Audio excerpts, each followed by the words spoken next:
Bismillahirrahmanirrahim. Assalamualaikum warahmatullahi wabarakatuh. Di sini saya akan membahas tentang bahasan kuis tentang fisiologi organ reproduksi pada pria. Yang pertama yaitu kuisnya adalah apa sajakah hormon-hormon yang berperan pada sistem reproduksi laki-laki. Jadi hormon yang berperan pada sistem reproduksi laki-laki ada yang namanya hormon follicle stimulating hormone atau biasa kita kenal dengan nama FSH.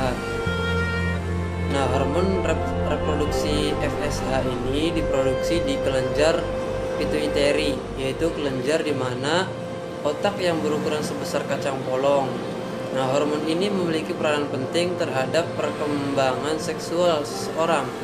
Selain mempengaruhi perubahan fisik saat memasuki masa pubertas, hormon FSH berfungsi untuk mengendalikan produksi sperma dan perkembangan organ kelamin.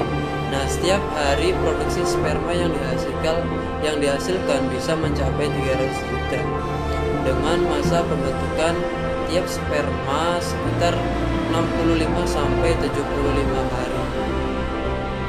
Kemudian ada juga hormon yang namanya luteinizing, yaitu di mana hormon diproduksi di kelenjar pituitary dan memiliki korelasi dengan hormon FSH yang telah saya jelaskan tadi, serta saling melengkapi. Nah, saat hormon ini melepaskan ke dalam darah, akan terjadi produksi dan pelepasan hormon testosteron sebagai hormon utama pada pria.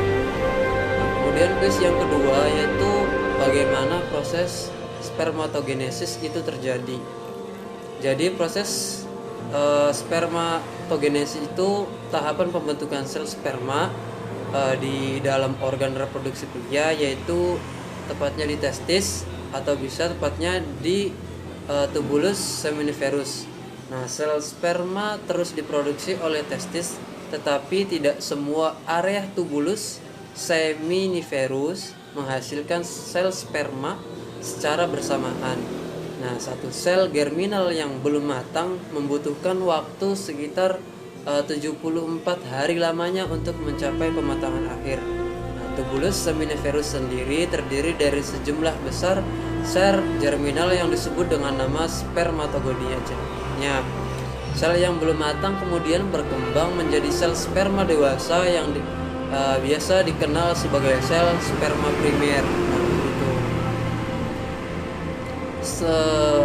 Setelah fase istirahat tersebut, maka sel sperma membelah menjadi bentuk yang disebut dengan sel sperma sekunder. Nah, kemudian kuis yang ketiga, bagaimana cara menjaga kualitas sperma itu sendiri. Menurut saya menjaga kualitas sperma bisa dilakukan dengan sering berolahraga secara teratur, namun juga tidak berlebihan. Kemudian batasi asupan kafein, penuhi kebutuhan vitamin C, hindari paparan zat kimia tertentu, batasi konsumsi alkohol, rutin konsumsi tomat dan semangka, belajar rileks dan kendalikan stres. Juga cukupi kebutuhan vitamin D. Kemudian kuis yang keempat itu bagaimana sih alur pengeluaran semen. Jadi alur pengeluaran semen tersebut yang pertama pada tubulus seminiferus atau saluran di dalam testis, kemudian lanjut ke epididymis, kemudian lanjut juga ke vas deferens dan vesica seminalis, kemudian ductus ejaculatoris, uretra. Nah, sperma diproduksi dalam testis, lebih tepatnya di dalam saluran tubulus seminiferus. Setelah selesai diproduksi, maka sperma akan ditampung sementara di yang namanya epididymis. Nah, kemudian setelah matang, sperma akan dialirkan menuju saluran panjang vas deferens. Nah, vas deferens yang mengalirkan sperma menuju vesica seminalis. Di dalam vesica seminalis ini sperma akan disimpan dan ditampung serta akan diberi nutrisi yang dihasilkan oleh vesika seminalis ini berupa cairan semen. Setelah vesika seminalis penuh, maka sperma beserta cairan semen akan dikeluarkan melalui ductus ejaculatoris yang akan membuat pengeluaran sperma menjadi sebuah luncuran yang lebih kuat.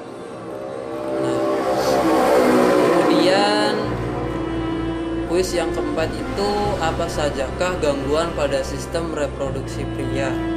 Salah satu gangguan pada reproduksi pria itu ada hernia inguinal. Ini adalah kondisi yang terjadi pada alat reproduksi pria ketika dinding perut bagian bawah melemah sehingga usus turun ke kantung testis atau bagian samping penis, yang mana bisa menyebabkan testis terlihat lebih besar.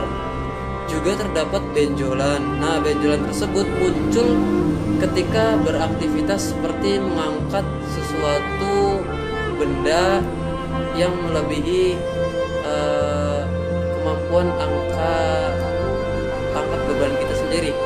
Namun umumnya ketika posisi terlentang akan kembali normal. Kemudian kelainan yang kedua ada hidrokel. Nah, penyakit pada alat reproduksi pria di mana kondisi kantong testis dipenuhi oleh cairan yang mengelilinginya. Biasanya hidrokel tidak terlalu membahayakan testis. Cukup sekian dari saya. Semoga bermanfaat. Mohon maaf apabila ada kata-kata yang salah. Wassalamualaikum warahmatullahi wabarakatuh.